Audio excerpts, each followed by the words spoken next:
से थोड़ी देर में समन्वय बैठक शुरू होगी जो 2 सितंबर तक चलेगी। बैठक में सर संचालक डॉक्टर मोहन भागवत, सर कार्यवाहक दत्तात्रेय होसबले समेत संघ के सभी 6 सह सर कार्यवाहक और अन्य प्रमुख पदाधिकारी शामिल होंगे।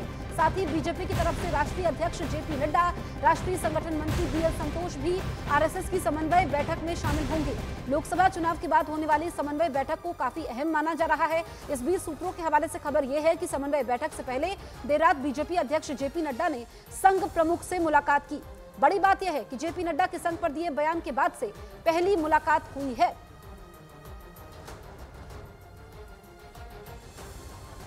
यतेंद्र हमारे साथ लाइव मौजूद है। यतेंद्र, काफी अहम ये बैठक होने वाली है, इस बैठक के बारे में विस्तार से बताइए।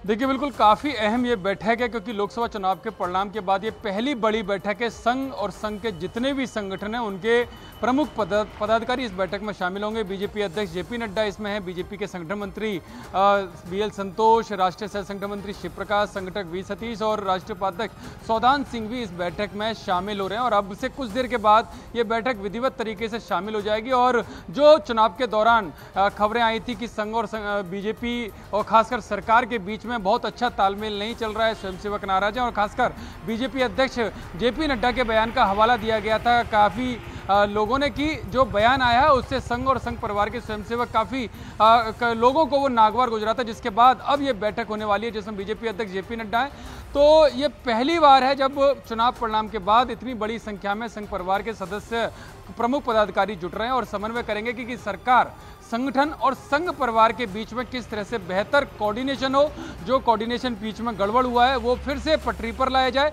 और उसको मजबूती प्रदान दी जाए। तो इस वजह से ये बैठक है। और देर रात को भी संघ प्रमुख मोहन भागवत और बीजेपी अध्यक्ष जेपी नड्डा के बीच में मुलाकात हुई है और बड़ी अहम मुलाकात इसको माना जा रहा है कि किस तरह से रोड मैप आगे का तैयार किया जाएगा सरकार, संगठन और संघ परिवार के बीच में, जिसकी वजह से ये सब कुछ ठीक हो।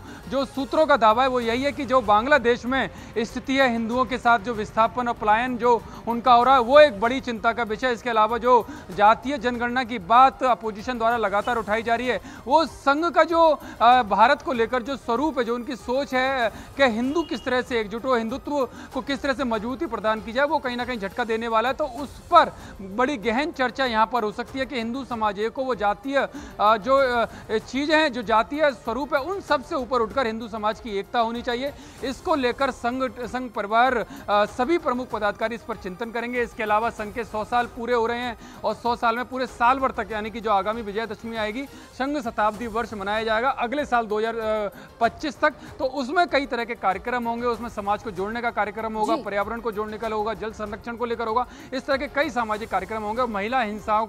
महिलाओं के प्रति जो हिंसा लगातार बढ़ रही है उनको लेकर भी काफी चिंता है, तो उस पर भी यहाँ पर चर्चा हो सकती है। इसके अलावा जो बीजेपी के संगठनात्मक चुनाव है उस पर भी यहाँ पर चर्चा हो सकती है। जी यतेंद्र, काफी अहम बातें आपने बताई है। इसमें एक तो आपसी तालमेल की बात है, जिन मुद्दों का आपने जिक्र किया, और सबसे अहम बात कि यूसीसी को अब उत्तराखंड के अलावा दूसरे राज्यों में भी लागू करना, ये भी इस बैठक में एजेंडा रहने वाला है। देखिए, बिल्कुल यूसीसी को लेकर भी इस बैठक में एजेंडा रह सकता है, चर्चा हो सकती है, क्योंकि उत्तराखंड में यूसीसी लागू करने की घोषणा कर दी गई है। अक्टूबर में ये लागू हो जाएगा, लेकिन ये पूरे देश भर में लागू हो, जो खासकर बीजेपी शासित राज्यों में इसको जल्दी से जल्दी लागू कराया जाए, इसके क्या प्रभाव होते हैं, अगर कुछ कमियां हैं तो उनको कैसे सुधारा जाए, इन सब पर चर्चा होगी। संघ परिवार के जितने भी संगठनों के पदाधिकारी हैं वो इस पर चिंतन कर सकते हैं क्योंकि 3 दिन तक एक बैठक चलेगी और हर वो पॉइंट्स जो इस देश के लिए, खासकर इस राष्ट्रवादी सोच के लिए जो जरूरी है, इस देश की एकता के लिए जरूरी है, उसको उन सभी पॉइंट्स पर यहाँ पर चर्चा की जाएगी और उसका एक स्वरूप निर्धारित किया जाएगा कि किस तरह से संघ और उससे जुड़े हुए संगठन उस पर काम कर सकते हैं। जी बिल्कुल यतेंद्र, एक बार फिर से मेरा आपसे सवाल है कि जो जेपी नड्डा ने बयान दिया था, आपने जिक्र भी किया, लेकिन जो मुलाकात इस बैठक से पहले जेपी नड्डा की होती है उसको हम किस तरीके से देखें?